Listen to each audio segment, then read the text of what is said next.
4월 30일 성경 읽기 시간입니다. 우리 오늘은 열왕기상 7장 시편 119편 33절에서 64절, 열왕기상 7장 시편 119편 33절에서 64절에 있는 말씀을 읽겠습니다. 7장. 솔로몬은 자기의 궁을 건축하기 시작하여 그것을 완공하는 데 13해가 걸렸다. 그는 레바논 수풀궁을 지었는데 그 길이는 100자이고 그 너비는 50자이고 그 높이는 30자이다. 백향목 기둥을 4줄로 세우고 그 기둥 위에는 백향목 석가래를 얹었다. 지붕에는 한 줄에 15개씩 모두 45개의 석가래를 대고 백향목 판자로 덮었다. 창틀은 3줄로 되어 있고 그 창문들은 3단으로 되어서 서로 마주보고 있었다. 문과 문설주는 모두 네모난 모양이고 창문은 창문끼리 3줄로 마주보고 있었다. 그는 기둥들을 나란히 세워 주랑을 만들었다. 그것은 길이가 50자이고 너비가 30자인 벽이 없는 복도였다. 주랑 앞에는 현관이 있고 현관 앞에 또 기둥들이 있고 그 기둥들 위에는 차양이 걸려 있었다. 또 그는 옥좌실 곧 재판정을 짓고 그 마루를 모두 백향목으로 깔았다. 자기가 있을 왕궁은 재판정 뒤에 있는 다른 뜰에 지었는데 그 건축 양식은 다른 건물들의 건축 양식과 서로 비슷하였다. 또 솔로몬은 이것과 같은 궁전을 그가 결혼하여 아내로 맞아들인 바로의 딸에게도 지어주었다. 왕궁을 포함한 모든 건물은 치수를 지어서 깎은 귀한 돌, 앞뒤를 톱으로 자른 값진 돌들로 지었는데 기초에서부터 갓돌까지 또 바깥은 물론이고 건물 안에 큰 뜰까지 다 그러한 재료를 써서 지었다. 기초를 놓을 때에도 값진 큰 돌들을 놓았는데 어떤 돌은 10자나 되고 어떤 돌은 8자나 되었다.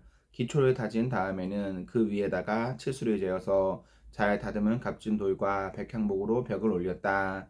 왕궁 뜰의 담이나 성전의 어귀에 담은 모두 잘 다듬은 돌 3켜와 두꺼운 백향목 판자 1켜를 놓아서 쌓았다. 솔로몬 왕은 사람을 보내어서 두루에서 후람을 불러왔는데 그는 납달리 지파에 속한 과부의 아들이다. 그의 아버지는 두루 사람으로서 노스의 대장장이이다. 그는 노스를 다루는 일에는 뛰어난 지혜와 기술과 전문 지식을 두루 갖춘 사람이었다. 그가 솔로몬 왕에게 불려와서 공사를 거의 도맡아 하였다. 그는 2개의 노스의 기둥을 만들었다. 둘 다 18자 높이의 12자 둘레였다. 그는 또 그 2기둥의 꼭대기에 얹어 놓을 2개의 기둥머리를 노스에 녹여 부어서 만들었는데 그 기둥머리는 둘 다 꽃같이 높이가 5자이다. 기둥 꼭대기에 얹은 기둥머리를 장식하려고 바둑판 모양으로 얽은 그물과 사슬 모양의 고리를 각각 7개씩 만들었다. 이렇게 2기둥을 만들고 나서 기둥 꼭대기에 얹은 기둥머리를 장식하였다. 노쇠로 석류를 만들고 그물에다가 석류를 2줄로 늘어뜨려서 기둥머리를 장식하였다. 기둥 꼭대기에 얹은 기둥머리는 그 높이가 넉자이다. 나락골 모양으로 만들었는데 사슬 장식 위에 둥그렇게 돌출된 부분에다가 얹었다. 기둥머리에는 노쇠로 만든 석류 200개가 둥그렇게 열을 지어 있었다. 다른 기둥머리도 마찬가지였다. 후람은 이렇게 해서 만든 2기둥을 성전의 현관에다가 세웠다. 오른쪽 기둥을 세우고 그 이름을 야겐이라고 하였고 왼쪽 기둥을 세우고 그 이름을 보아스라고 하였다. 그 다음에 기둥들의 꼭대기에는 나랫골 모양으로 만든 기둥머리를 얹었는데 이렇게 해서 후람은 기둥 세우는 일을 마쳤다. 그 다음에 후람은 노쇠를 부어서 바다 모양 물통을 만들었는데 그 바다 모양 물통은 지름이 10자, 높이가 5자, 둘레가 30자이고 둥근 모양을 한 물통이었다. 그 가장자리 아래로는 돌아가면서 노쇠로 만든 호리병 모양의 박이 있는데 이것들은 노쇠로 부어서 바다 모양 물통을 만들 때에 2줄로 부어서 만든 것이다. 또한 12마리의 노쇠 황소가 바다 모양 물통을 떠받치고 있는데 3마리는 북쪽을 바라보고 3마리는 서쪽을 바라보고 3마리는 남쪽을 바라보고 3마리는 동쪽을 바라보고 서 있었고 등으로 바다 모양을 떠받치고 있었다. 황소는 모두 엉덩이를 안쪽으로 향하고 있었다. 그 노쇠로 된 바다 모양 물통의 두께는 손너비만 하였다. 그 테두리는 나랫꽃 봉오리 모양으로 잔의 테두리처럼 둥글게 만들었다. 그 용량은 물을 2000말 정도 담을 수 있는 것이었다. 그는 또 노수로 받침대를 10개 만들었는데 받침대마다 길이가 넉자, 너비가 넉자, 높이가 석자이다. 받침대의 구조는 다음과 같다. 받침대는 판자 테두리를 가지고 있고 그 테두리는 틀 사이에 끼어 있었다. 틀 사이에 낀 판자 테두리 위에다가는 사자와 소와 그룹을 그려 넣었다. 사자와 소의 위아래로는 화한 무늬를 새겨 넣었다. 그리고 각 받침대에는 4개의 노쇠 바퀴와 노쇠 축과 4개의 다리를 달았다. 그 4개의 다리는 노쇠 대야 아래에서 어깨 모양의 받침두리를 괴고 있었다. 이 받침두리들은 화한 무늬의 맞은쪽에서 녹여 부어서 만든 것이었다. 그 아가리는 지름이 한자 반으로 둥글게 받침두리와 같은 모양으로 되어 있고 그 아가리에는 돌아가면서 새긴 것이 있었다. 그러나 그 테두리 판자들은 네모지고 둥글지 않았다. 그 테두리 판자의 아래에는 4개의 바퀴를 달고 바퀴의 축은 받침대 안에다 넣었다. 바퀴 하나의 높이는 한자 반이었다. 그 바퀴의 구조는 말이 끄는 전차 바퀴의 구조와 같았다. 바퀴의 축과 테두리와 바퀴 살과 그 축의 통은 모두 노쇠를 부어서 만든 것이었다. 그리고 받침대의 4귀퉁이에는 어깨 모양의 받침두리가 4개 붙어 있었는데 그 받침대에서 받침두리가 잇따라 나와 있었다. 받침대 꼭대기에는 반자 높이의 테두리가 둥글게 둘려 있고 또 받침대의 아래에는 바퀴축인 버팀대와 테두리 판자들이 연결되어 있었다. 바퀴축인 버팀대 판자와 테두리 판자 위의 빈 곳에는 그룹과 사자와 종려나무를 활짝 핀 꽃 모양과 함께 새겼다. 그는 이러한 방식으로 받침대 10개를 만들었는데 모두가 같은 치수와 같은 양식으로 일일이 부어서 만들었다. 또 그는 노쇠로 대야 10개를 만들었다. 대야마다 물을 40말씩 담을 수 있었다. 대야들의 지름은 넉 자이다. 받침대 10개에는 모두 대야 하나씩을 달았다. 받침대 5개는 성전의 오른쪽에, 5개는 성전의 왼쪽에 놓았고 바다 모양 물통은 성전 오른쪽의 동남쪽 모퉁이에 놓았다. 후람은 또 솥과 부삽과 피 뿌리는 대접을 만들었다. 이렇게 후람은 솔로몬 왕이 주님의 성전에다가 해놓으라고 시킨 모든 일에 마쳤다. 그가 만든 것들은 2기둥과 그 2기둥 꼭대기에 얹은 둥근 공 모양을 한 기둥머리들과 그 기둥 꼭대기에 있는 공 모양을 한 기둥머리에 씌운 그물 2개와 기둥 꼭대기에 있는 공 모양을 한 기둥머리에 씌운 각 그물에다가 2줄로 장식한 석류 400개와 또 받침대 10개와 받침대 위에 놓을 대야 10개와 바다 모양 물통 1개와 그 바다 모양 물통 아래에 받쳐놓은 황소 모양 12개와 솥과 부삽과 피 뿌리는 대접들이다. 후람이 솔로몬 왕을 도와서 만든 주님의 성전의 이 모든 기구는 모두 광택나는 녹쇠로 만든 것이다. 왕은 이 기구들을 숲꽃과 사르단 사이에 있는 요단 계곡의 진흙에 부어서 만들게 하였다.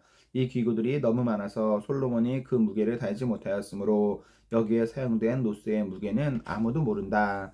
솔로몬은 또 주님의 성전 안에다가 2 기구를 만들었는데 곧 금제단과 빵을 늘 차려놓는 금으로 만든 상과 또 등잔대들 곧 지성소 앞에 오른쪽에 5 왼쪽에 5개씩 놓을 숭근 등잔대들과 금으로 만든 꽃장식과 등잔과 부집개와 순금으로 된 잔과 심지어 다듬는 집게와 피 뿌리는 대접과 향로와 불 옮기는 그릇과 내실 곧 지성소 문에 다는 금돌저기와 성전의 바깥문에 다는 금돌저기들이다. 이렇게 해서 솔로몬 왕은 주님의 성전을 짓는 모든 일을 완성하였다. 솔로몬은 그의 아버지 다윗이 거룩하게 구별해서 바친 성물 곧 은과 금과 기구들을 가져다가 주님의 성전 창고에 넣었다. 시편 119편. 주님, 주님의 율례들이 제시하는 길을 내게 가르쳐 주십시오.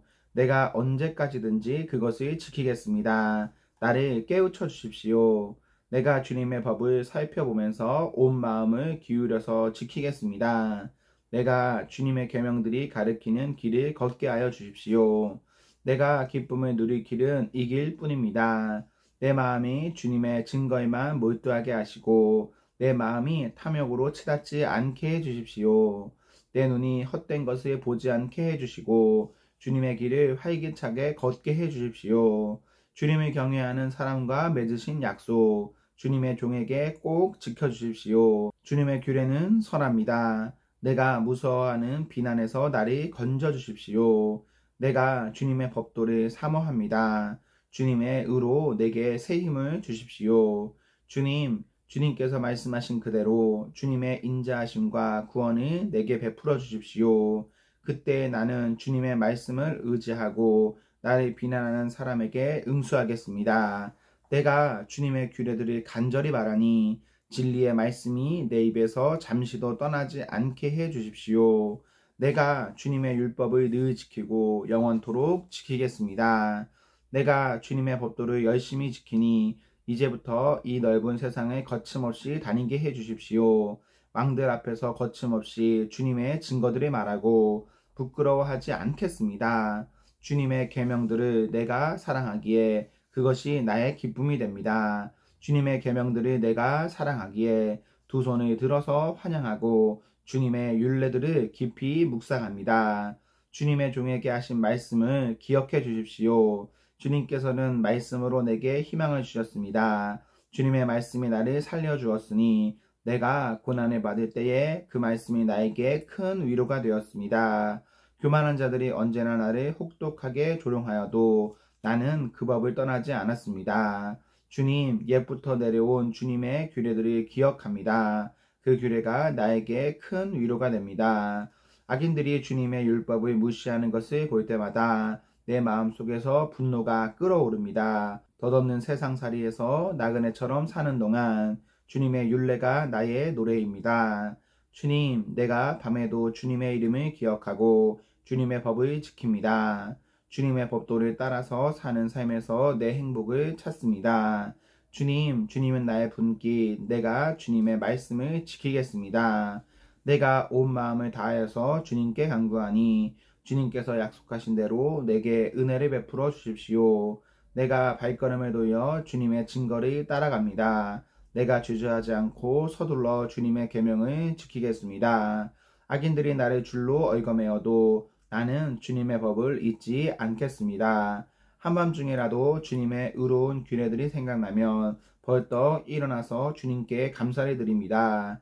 주님을 경외하는 사람이면 누구에게나 나는 친구가 됩니다.